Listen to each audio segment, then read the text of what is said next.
Supervisor Alcorn. Thank you very much, Mr. Chairman. I have a joint board matter with Supervisor Luss today, and you should have that in front of you, and I'll go ahead and read it. It relates to countywide pedestrian and bicycle safety.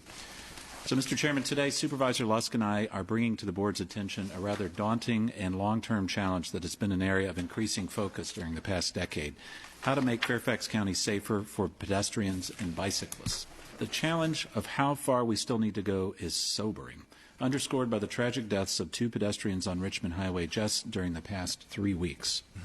There were 16 pedestrian fatalities in our county in 2019, including last summer when a South Lakes High School student was killed while crossing the street in Reston. Chairman, I am extremely proud to be working with Supervisor Alcorn on this matter.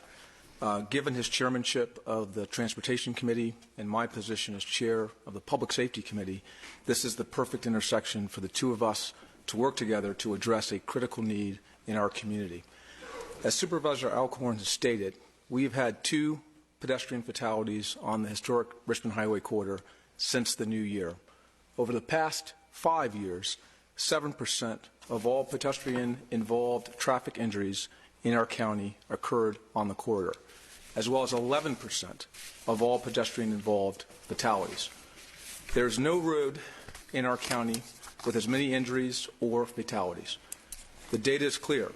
Route 1 is the deadliest road in our county, our Commonwealth, and one of the most dangerous in the entire country.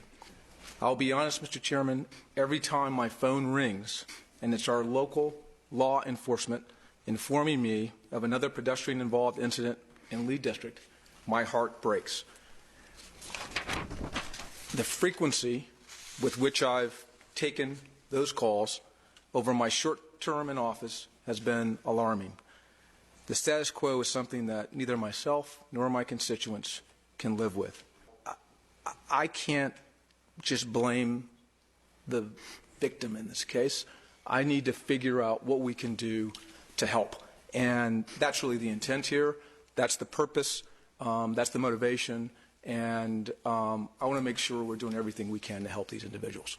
And I just want to highlight one thing. I think the discussion really shows how the application of our One Fairfax policy does make a difference. You know, really good discussion here about how our what we do basically affects communities that might not otherwise show up or might not otherwise be on our radar. So thank you all for illustrating that too.